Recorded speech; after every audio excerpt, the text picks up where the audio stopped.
Exercise 5.2 है। Question number 1, find union intersection of each of the following pair of set.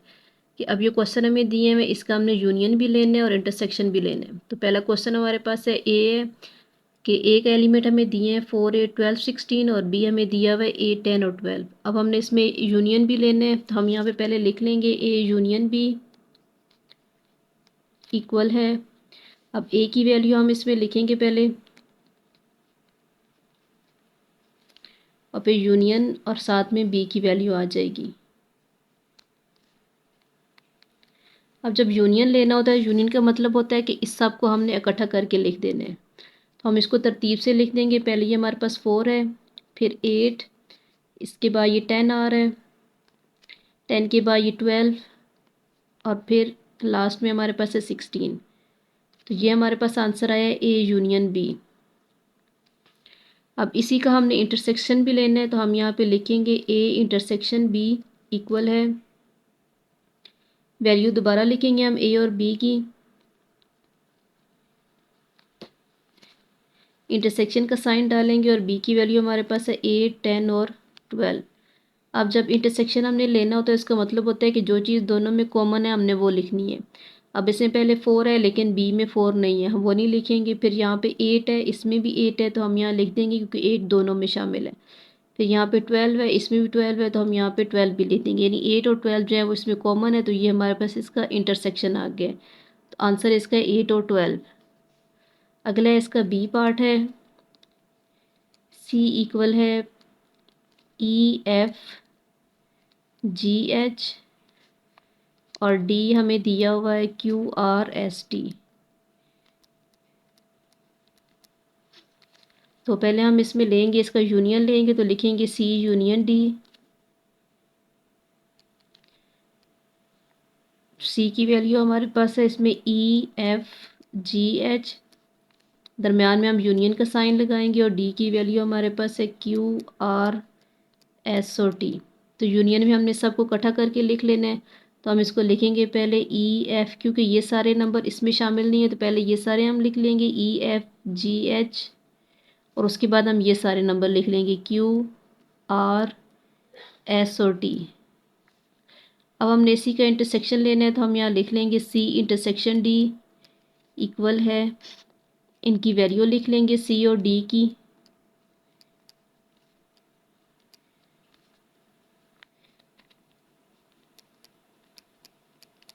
तो intersection में हमने करना है कि कॉमन कौन सा है, तो इसमें ई है, इसमें ई शामिल नहीं है, दोनों में एफ भी नहीं है, दोनों में जी और एच भी नहीं है, यानी कोई चीज़ दोनों में कॉमन नहीं है। तो हम यहाँ इसका आंसर लिख देंगे एम्प्टी सेट। इसको हम इस तरह भी लिख सकते हैं या फिर हम इस तरह भी कर सकते हैं इसको। अगला इसका थर्ड पार्ट है कि ई इक्वल है Apple mango and grapes.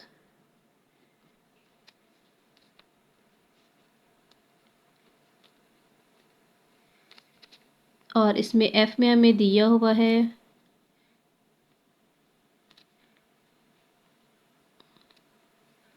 Watermelon दिया हुआ है और साथ में है मैंगो। तो हम इसका यूनियन लेंगे पहले, ई यूनियन एफ।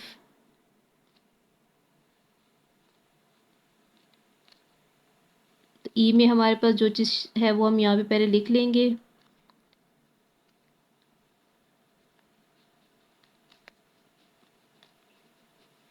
साथ में हमने लगाना है यूनियन का साइन और उसके बाद एफ की वैल्यू यहाँ पे हम लिखेंगे।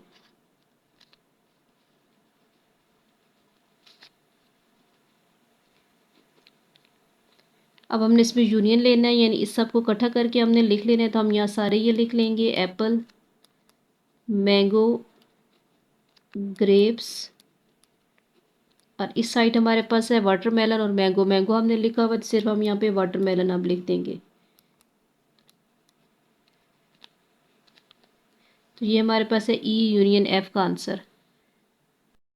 अब हमने इसी क्वेश्चन का इंटरसेक्शन लेना है, तो हम दोबारा इसमें ई और एफ की वैल्यू लिख लेंगे पहले। तो ई में हमारे पास जो चीज़ शामिल है पहले हमने वो लिखनी है, फिर हमने यहाँ इंटरसेक्शन का साइन डालेंगे और फिर एफ की वैल्यू आ जाएगी साथ में।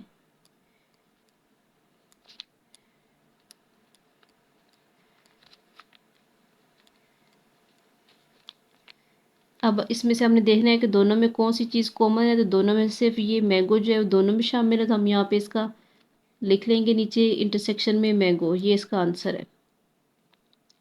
अगला इसका फोर्थ पार्ट है कि हमें दी हुई है जी की वैल्यू दी हुई है बी एन जे और जी, और एच की वैल्यू दी हुई है इम्पटी सेट। अब हमने इन दोनों का लेना है, तो पहले हम इसमें यूनियन लेंगे, जी यूनियन एच।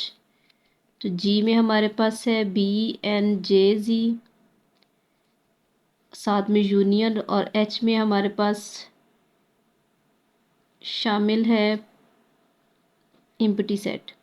तो अब जब दोनों काम करेंगे तो हमारे पास जो जी की वैल्यू है वही आंसर आ जाना है, क्योंकि दूसरे में तो कोई चीज़ शामिल नहीं है।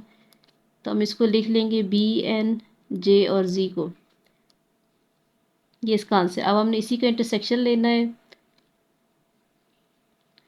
तो वैल्यू दोबारा हम लिखेंगे इसकी पहले।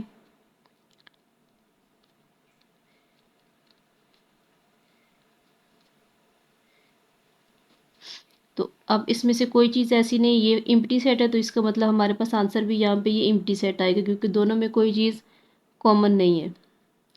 अगला हमारे पास क्वेश्चन नंबर 2 है कि it is given that A equal है R S T U V W X and B equal है S T W Y G. तो इसके दो पार्ट है क्वेश्चन के। पहला क्वेश्चन है कि list all the element of A union be in set notation, कि हमने ए यूनियन बी लिखना है और आंसर हमने देना है इसको नोटेशन में। तो हम इसका लिख लेंगे पहले। यहाँ पे हम फर्स्ट पार्ट में हमने लेना है कि ए यूनियन बी। तो ए की वैल्यू हमें क्वेश्चन में दी हुई है R S T U V W और एक्स, और साथ में यूनियन बी की वैल्यू भी हमें दी हुई है एस टी डब्ल्यू वाई और जी। अपने दोनों का यूनियन लेना है, तो यूनियन में हमने इस दोनों को इकट्ठा करके लिख देना है। तो हम यहाँ पे लिखेंगे are S T U V W और एक्स। अब यहाँ एक्स तक है, जबकि इसमें ये वाई और जी भी है, तो हम यहाँ पे वाई और जी भी साथ में शामिल कर देंगे। तो ये इसका आ जाएगा ए यूनियन बी का आंसर। अब इसी का सेकंड पार्ट है कि draw Venn diagram to represent the set A union B, कि हमने इसकी डायग्राम बनानी है वेन डायग्राम, और उसके अंदर इसको ए यूनियन बी को बताना है कि ये कैसे आएगा। इसकी वेन डायग्राम बनानी है, हम यहाँ पहले इसका बना लेंगे एक रेक्टेंगल सा।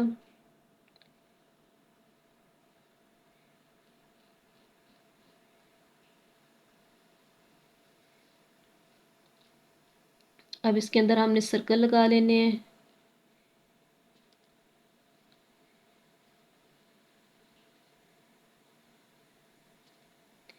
यहाँ हम ए लिखेंगे और इधर बी लिखेंगे। एक साइड पे ए के एलिमेंट आएंगे और दूसरी साइड बी में आएंगे। तो हमारे पास ए में शामिल था, आर शामिल था ए में।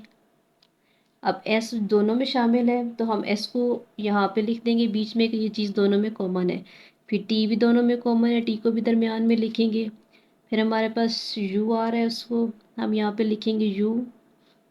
फिर इसमें वी डब्ल्यू भी दोनों में कॉमन है, हम उसको भी इधर दरमियान में लिखेंगे जो चीज़ कॉमन है। उसके बाद एक्स है,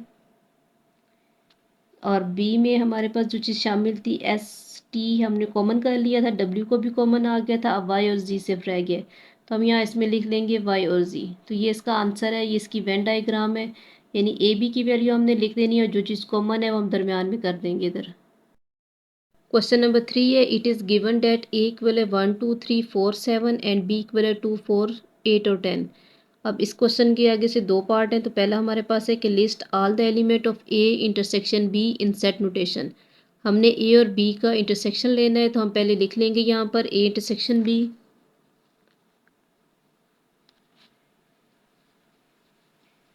अब ए की वैल्यू हमें दी हुई है क्वेश्चन में 1 2 3 4 और 7, और इंटरसेक्शन अब बी की वैल्यू साथ में लिखेंगे, तो बी की वैल्यू है 2 4 8 और 10। अब इंटरसेक्शन में हमने क्या करना है कि जो चीज़ दोनों में कॉमन है हम वो लिखेंगे। इसमें कॉमन हमारे पास 2 दोनों में आ रहा है तो हम यहाँ 2 लिख देंगे। उसके बाद 4 दोनों में कॉमन है, 2 और 4 के अलावा कोई चीज़ नहीं है जो दोनों में कॉमन हो, तो इसका आंसर आ जाएगा हमारे पास 2 और 4।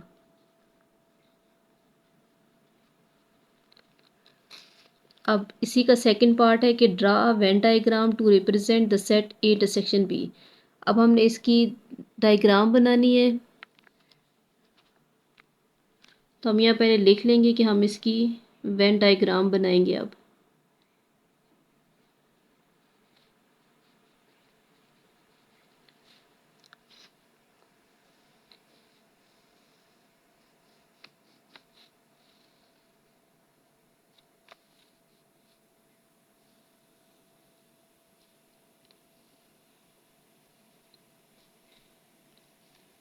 हम यहाँ ए और बी की वैल्यू लिख लेंगे। ए में हमारे पास था 1 है ए में, अब 2 दोनों में कॉमन आ रहा है तो हम 2 को दरमियान में यहाँ पे लिख लेंगे। उसके बाद 3, फिर 4 कॉमन है तो 4 को हम दरमियान में लिखेंगे, और उसके बाद यहाँ हमारे पास है 7। और बी में हमारे पास था 2 और 4 कॉमन चला गया और 8 और 10 हमारे पास रह गया, तो हम यहाँ 8 और 10 को नीचे लिख देंगे इधर। तो ये इसका आंसर है वेन डायग्राम का। अगला है क्वेश्चन नंबर 4 है कि find A minus B and B minus से इफ़। अब इसमें 2 क्वेश्चन है, एक ही क्वेश्चन को ए माइनस बी भी करना है और बी माइनस ए भी करना है। तो ए की वैल्यू हमें दी हुई है सेट ऑफ नेचुरल नंबर्स है और बी में है सेट ऑफ इवन नंबर्स। तो हम लिख लेंगे पहले यहाँ पर ए हमें दिया हुआ है सेट ऑफ नेचुरल नंबर्स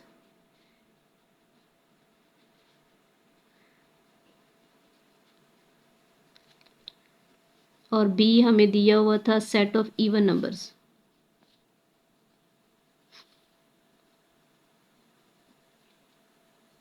और हमने इसमें फाइंड करना है A minus B and B minus A. तो पहले हम इसमें ए माइनस बी फाइंड करेंगे, तो ए की वैल्यू लिखेंगे। ए हमारे पास है सेट ऑफ नेचुरल नंबर, तो नेचुरल नंबर हमारे पास हम लिखेंगे 1 से 1 2 3 4 और साथ में ये चलते जाएंगे, साथ में माइनस है। अब बी में है इवन नंबर्स, तो इवन नंबर हमारे पास कौन से होते हैं जो 2 के टेबल में जाते हैं, 2 4 6 8 10, और इसको भी हम डॉटेड कर देंगे कि ये भी चलते जाएंगे। अब जब ए में से हमने बी को माइनस करना है तो यहाँ पे 1 है, इसमें 1 नहीं है, हम यहाँ लिख देंगे 1। फिर हमारे पास 3 है, इसमें नहीं है। जो चीज़ ए में है वो बी में ना हो वो हमने लिखनी है। तो 3 इसमें है, इसमें नहीं है, हम लिखेंगे यहाँ पे 3। फिर उसके बाद है 5 7 9 11, ये सारे इसमें आ जाएंगे और आगे ये चलते जाएंगे। ये ए माइनस बी। इसी क्वेश्चन का हमने फिर बी माइनस ए करना है। तो बी की वैल्यू हमने लिखी थी 2 4 6 8 और 10, और ए में हमारे पास है 1 2 3 4। जब इसको हम माइनस करेंगे तो यहाँ पे 2 है लेकिन इसमें भी 2 शामिल है, यहाँ पे 4 है, इसमें भी 4 है, यहाँ पे 6 है, इसमें जो नंबर इसमें है वो इसमें भी है। तो जब बी माइनस सी हम करेंगे तो ये सारे नंबर इसमें शामिल हैं, तो हम यहाँ पे इसको लिख देंगे एम्प्टी सेट। यहाँ पे इसमें ज़ीरो भी आ सकता है इसका। अब अगला इसका सेकंड पार्ट है कि ए इक्वल है ए बी सी डी और ई, और बी हमें दिया हुआ है ए ई आई ओ यू, वावल्स लेटर दिए हुए हैं। इसको भी हमने ए माइनस बी और बी माइनस ए करना है, तो हम यहाँ ए माइनस बी लिखेंगे। ए में हमारे पास है ए बी सी डी और ई, माइनस बी में है हमारे पास सारे वावल्स लेटर है ए ई आई ओ यू। तो अब हमने इसको माइनस करना है कि ए इसमें भी है, इसमें भी है, ये हम नहीं लिखेंगे। बी इसमें शामिल है, इसमें नहीं, हम बी लिख देंगे। उसके बाद सी को देखना है, सी इधर है लेकिन इसमें नहीं है तो हम लिखेंगे सी भी। डी ए में शामिल है लेकिन बी में नहीं है, हम डी भी लिख देंगे। और ई दोनों में है तो ई हम नहीं लिखेंगे, तो हमारे पास इसका आंसर आएगा बी सी और डी। अब इसी का हमने लेना है बी माइनस ए।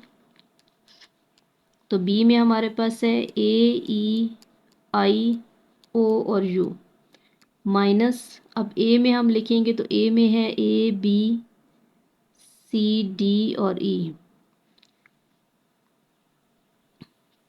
अब हमने देखना है तो ए इसमें है, इसमें भी है, हम नहीं लिखेंगे उसको। ई हमारे पास इधर भी है, इधर भी है, वो भी नहीं लिखेंगे क्योंकि दोनों में कॉमन है। अब आई हमारे पास बी में शामिल है लेकिन ए में नहीं है तो हम आई लिख देंगे। ओ अब इसमें है लेकिन इसमें नहीं है, हम ओ भी लिखेंगे और साथ में यू भी आ जाए क्योंकि यू इसमें है और इसमें नहीं है। तो इसका आंसर आएगा आई ओ यू।